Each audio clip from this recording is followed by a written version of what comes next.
தோபித்து. அதிகாரம் 4. தோபித்து பெற்ற கைமாறு. தோபித்தின் அறிவுரை. மேதியா நாட்டில் இராகில் வாழ்ந்த கபேலிடம் தாம் கொடுத்து வைத்திருந்த பணத்தை தோபித்து அன்று நினைவு கூர்ந்தார். சாக வேண்டும் என்று நான் வேண்டியுள்ளேன். அதற்கு முன் என் மகன் தோபியாவை அழைத்து இப்பணத்தை பற்றி விளக்க வேண்டுமே என்று தமக்குள் சொல்லிக் கொண்டார். எனவே அவர் தம் மகன் தோபியாவை அழைக்க அவரும் தந்தையிடம் வந்தார். மகனுக்கு தந்தை பின்வருமாறு அறிவுரை வழங்கினார். என்னை நல்லடக்கம் செய். உனது தாயை மதித்து நட. அவள் வாழ்நாள் முழுவதும் அவளை கைவிடாதே. அவளுக்கு விருப்பமானதை செய். எவ்வகையிலும் அவளது மனதை புண்படுத்தாதே. மகனே, நீ அவளது வயிற்றில் இருந்தபோது உன் பொருட்டு அவள் தாங்கிய பல துன்பங்களை நினைத்துப்பார். அவள் இறந்ததும் அவளை என் அருகில் அதே கல்லறையில் அடக்கம் செய். மகனே, உன் வாழ்நாள் முழுவதும் ஆண்டவரை நினை. பாவம் செய்யவும் அவருடைய கட்டளைகளை மீறவும் ஒரு காலம் விரும்பாதே. உன் வாழ்நாள் முழுவதும் நீதியை கடைப்பிடி. அநீதியின் வழிகளில் செல்லாதே. ஏனெனில் உண்மையை கடைபிடிப்போர் தங்கள் முயற்சிகளில் வெற்றி காண்பர்.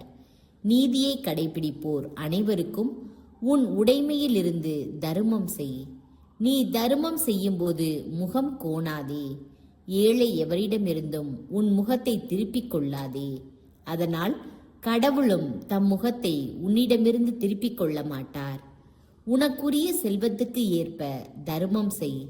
உன்னிடம் மிகுதியாக செல்வம் இருப்பின் மிகுதியாக கொடு. சிறிது செல்வமே இருப்பின் சிறிது கொடு. ஆனால் தருமம் செய்ய தயங்காதே. இவ்வாறு துன்பத்தின் நாள் வரும்போது நீ உனக்கென பெரும் செல்வம் சேர்த்திருப்பாய். நீ செய்யும் தருமம் உன்னை சாவிலிருந்து விடுவிக்கும். இருள் உலகில் செல்லாதவாறு காப்பாற்றும்.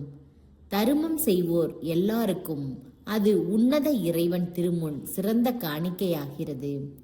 மகனே, எல்லா வகை தீய நடத்தையில் இருந்தும் உன்னையே காத்துக்கொள்.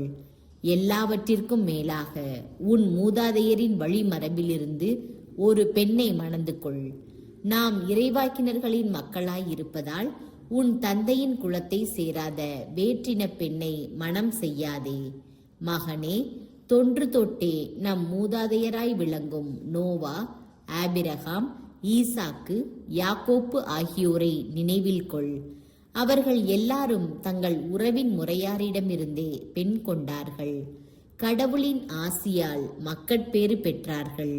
அவர்களுடைய வழிமரபினர் இஸ்ரேல் நாட்டை உரிமையாக்கிக் கொள்வார்கள். அதனால் மகனே, உன் உறவின் முறையாரிடம் அன்பு காட்டு.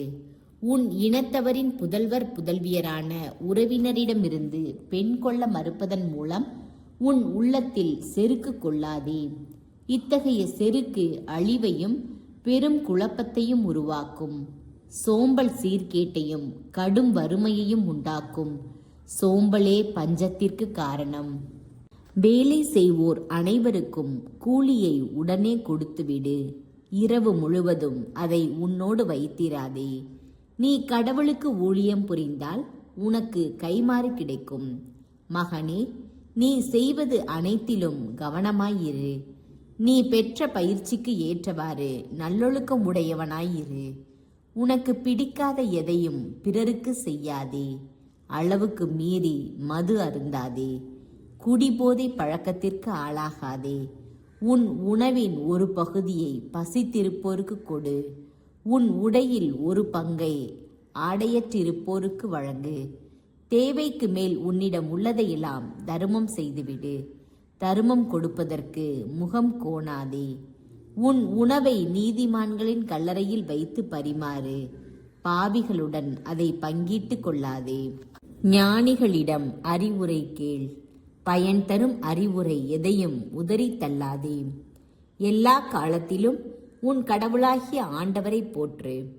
உன் வழிகள் நேரியவையாய் அமையவும் உன் முயற்சிகளும் திட்டங்களும் வெற்றியடையவும் அவரிடம் மன்றாடு.